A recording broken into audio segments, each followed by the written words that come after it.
बहुत समय पहले की बात है। कासगंज नामक एक सुंदर सा गांव हुआ करता था। उस गांव में एक लकड़हारा रहता था जिसका नाम रामू था। रामू बहुत ही ईमानदार और मेहनती था। वह हमेशा अपने काम से खुश रहता था। उसके पास ज्यादा पैसे नहीं थे, लेकिन वह अपनी जिंदगी से संतुष्ट था। रामू के परिवार में उसकी पत्नी और उसके 2 बच्चे थे। रामू सेठ लालचंद के यहाँ लकड़ी काटने का काम करता था और लकड़ी काटने के बदले में सेठ लालचंद रामू को पैसे देता था, जिससे रामू और उसके परिवार का जीवन व्यापन होता था। सुमन, मैं काम पर जा रहा हूँ। आज बहुत देर हो गया है, तो तुम बच्चों को स्कूल छोड़ाना। जी, स्कूल तो मैं छोड़ आऊंगी, लेकिन मोनू और चिंकी पिछले 2 दिन से कह रहे हैं कि उनके स्कूल की टीचर स्कूल की फीस मंगा रही है। हाँ, तो जाकर दे आओ ना स्कूल की फीस। अजी कहाँ से दूं? आप जो पगार लाते हैं उसमें मुश्किल से तो घर चल पाता है। अब उतनी सी तनख्वाह में मैं बच्चों की फीस का इंतजाम कैसे करूं? अजी मैं एक बात आपको साफ साफ कह देती हूँ, आप सेठ लालचंद जी से पगार बढ़ाने की बात कहिए। दिन पर दिन खर्च बढ़ता जा रहा है। बाजार में अगर सब्जी लेने निकलो तो सब्जियों के दाम आसमान छू रहे हैं, और बच्चों की पढ़ाई का खर्चा, घर का खर्चा अब इतनी कम तनख्वाह में कैसे गुजारा होगा? ठीक है, मैं आज ही सेठ जी से थोड़ा पगार बढ़ाने की बात करता हूँ। इतना कहकर रामू काम पर चला जाता है।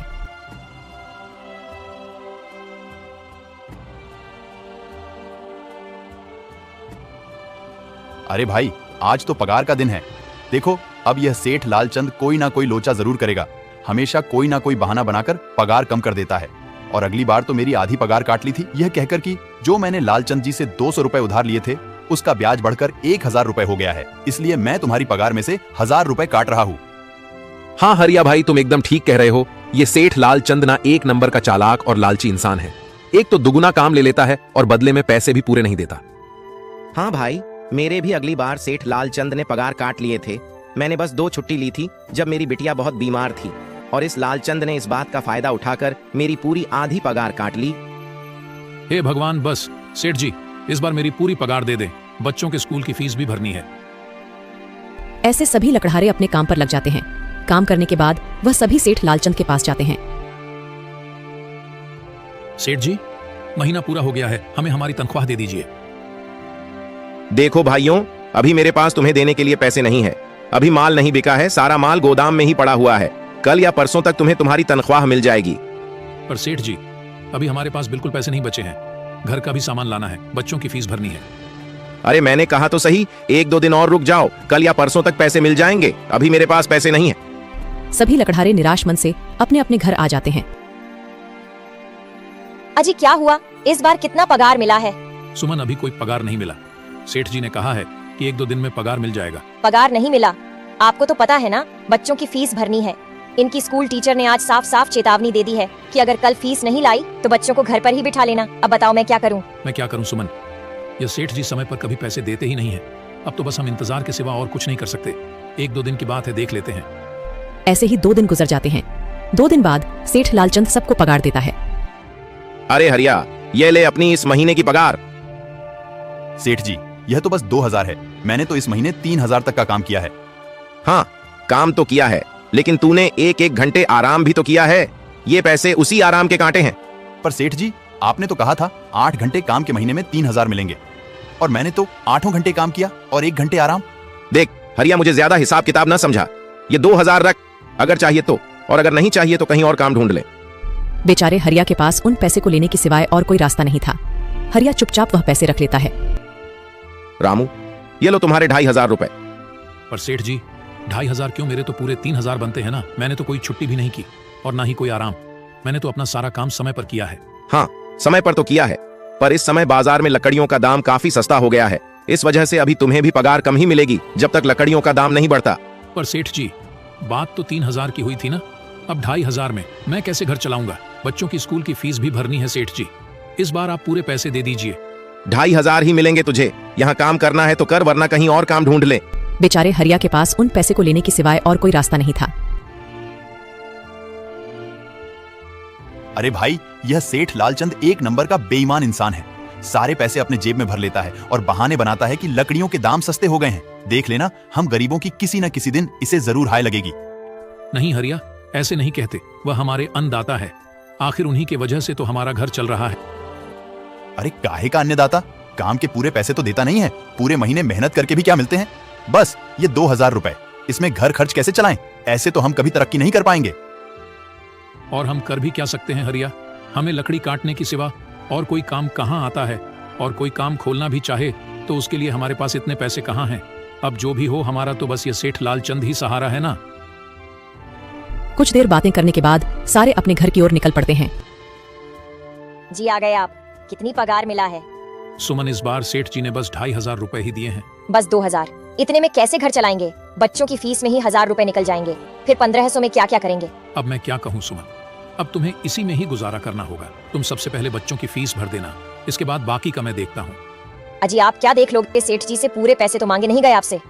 नहीं सुमन, मैंने सेठ जी से पैसों के लिए कहा था, पर सेठ जी ने साफ इनकार कर दिया और कहा, यह लेना है तो लो, वरना कहीं और काम ढूंढ सकते हो। मैं सोच रहा हूं कि लकड़ी काटने के बाद मैं कहीं और भी काम ढूंढ लूं। सेठ जी के यहां से काम करने के बाद मैं दूसरी जगह पर काम किया करूंगा, इससे कुछ ज्यादा आमदनी हो जाएगी। आज ही मैं सेठ जी के यहां पर काम करने के बाद और भी जगह काम ढूंढने जाऊंगा।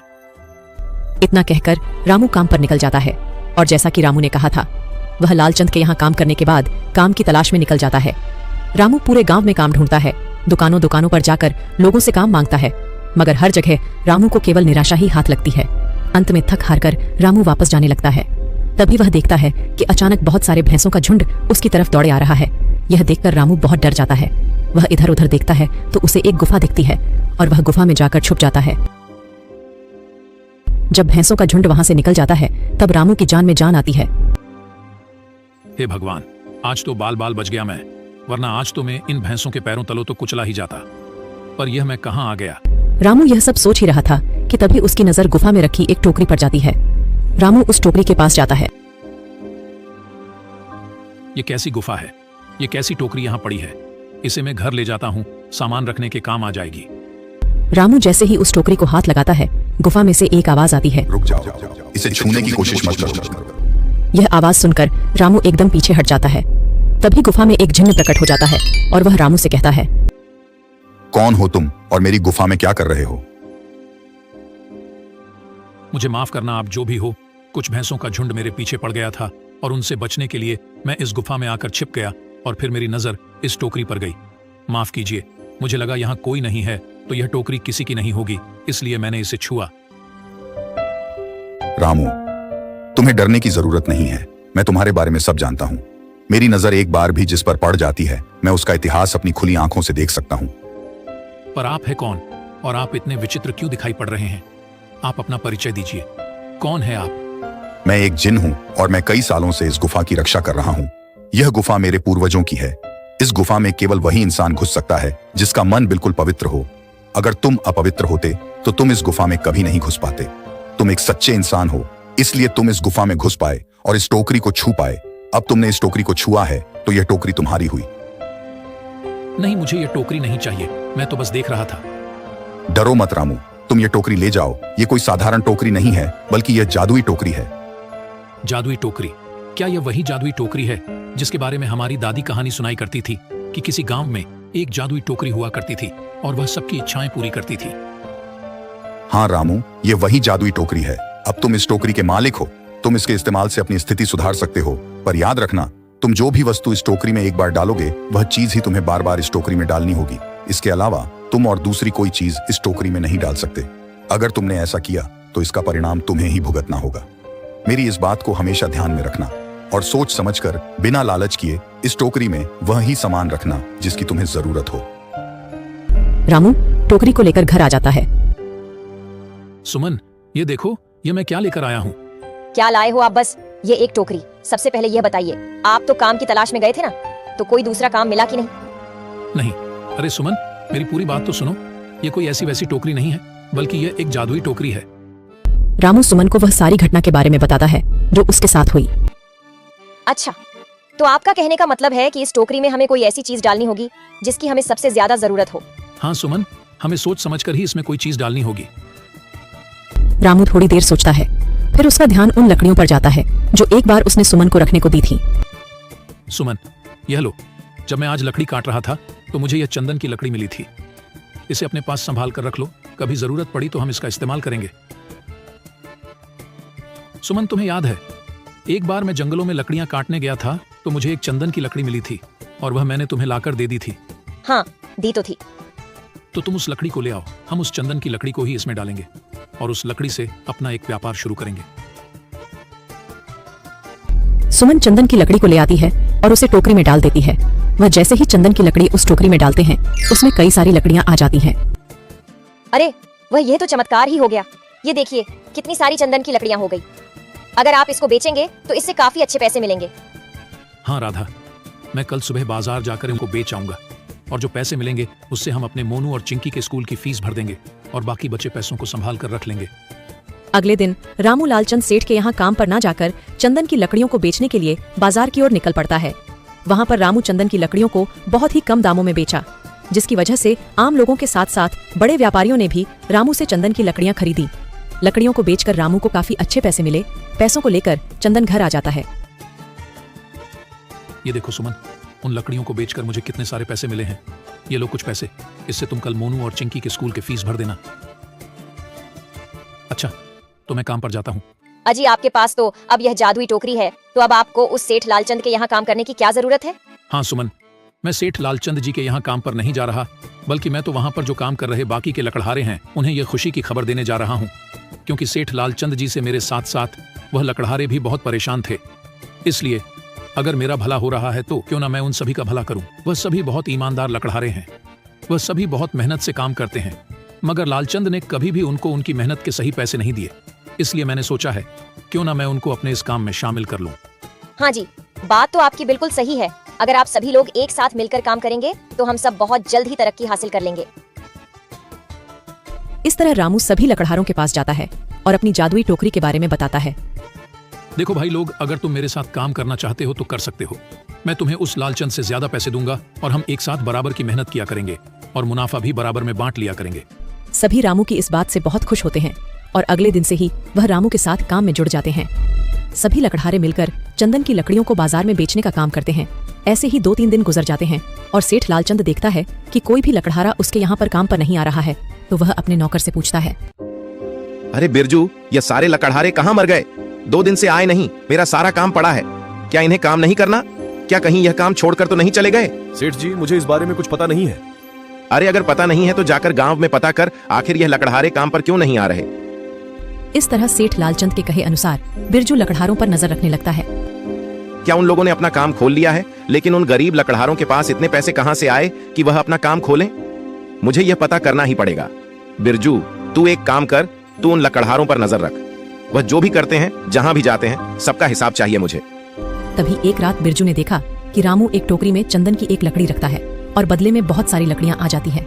यह देखकर बिरजू हैरान हो जाता है और वह यह बात जाकर सेठ लालचंद को बताता है। अच्छा, तो ये बात है। लगता है बिरजू के हाथ कोई जादुई टोकरी लग गई है जो उसको बहुत सारी चंदन की लकड़ियां दे रही है। अब हमें उस टोकरी को हासिल करना होगा, लेकिन इससे पहले एक बार मैं रामू के घर जाना चाहता हूँ। सुबह ही मैं रामू से मिलने जाऊंगा।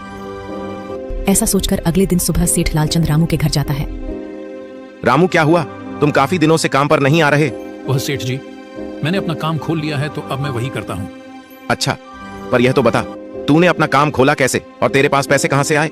वह सेठ जी, हमने कुछ पैसे बचा रखे थे, उसी से हमने अपना नया काम खोला है। यह रामू बहुत चालाक है। ये मुझे ऐसे उस जादुई टोकरी के बारे में नहीं बताएगा। लगता है इसकी जादुई टोकरी चुरानी ही पड़ेगी। इस तरह अगली रात में सेठ लालचंद रामू के घर में चुपके से पहुंच जाता है और उस जादुई टोकरी को चुराकर अपने घर आ जाता है। ओ बिरजू, तूने सही से देखा था ना कि इस टोकरी में जो भी चीज डालो वह बहुत सारी हो जाती है? हाँ सेठ जी, मैं बिल्कुल यही देखा था। अच्छा, तो यहीं रुक, मैं कुछ लाता हूँ। जैसे ही सेठ लालचंद टोकरी में सोने का सिक्का डालता है, उसके ऊपर बहुत सारे पत्थरों की बारिश होने लगती है। पत्थरों की वजह से लालचंद बहुत बुरी तरह से घायल हो जाता है और मैं वहीं बेहोश हो जाता है। यह देखकर बिरजू भी वहां से भाग जाता है। अगले दिन जब सुबह होती है तो रामू अपनी जादुई टोकरी को ढूंढता है, मगर उसे वह टोकरी कहीं नहीं मिलती। सुमन, जादुई टोकरी कहाँ गई? हमने यहीं पर तो रखी थी। पता नहीं जी, यहीं पर टोकरी रखी थी, पर अचानक से कहाँ चली गई? वो लगता है किसी ने हमारी टोकरी को चुरा लिया। अभी तो हमने ठीक से व्यापार शुरू भी नहीं किया था और वह टोकरी चोरी हो गई। हम फिर से गरीब हो गए। वे लोग इतनी बातें कर ही रहे थे कि तभी वह जादुई जिन उनके घर में प्रकट हो जाता है और उसके पास उसके हाथ में वही जादुई टोकरी थी। रामू, ये लो तुम्हारी जादुई टोकरी। ये सेठ लालचंद ने तुम्हारे घर से चोरी कर ली थी और इसको चोरी करने का दंड उसे मिल चुका है। उसे अपने जीवन का सबसे अच्छा सबक मिला होगा। अब वो इस टोकरी को दोबारा चुराने की हिम्मत नहीं करेगा। अब तुम इस टोकरी का दोबारा इस्तेमाल कर सकते हो और अपने जीवन को सुधार सकते हो। इतना कहकर वह जिन वहां से चला जाता है। रामू ने उस टोकरी की मदद से दिन दोगुनी रात चौगुनी तरक्की की और साथ ही साथ अपने लकड़हारे दोस्तों की भी काफी मदद की। उन सभी लकड़हारों की जिंदगी काफी सुधर गई थी। अब वह सभी एक व्यापारी बन चुके थे और बहुत अच्छे से अपना जीवन व्यापन कर रहे थे।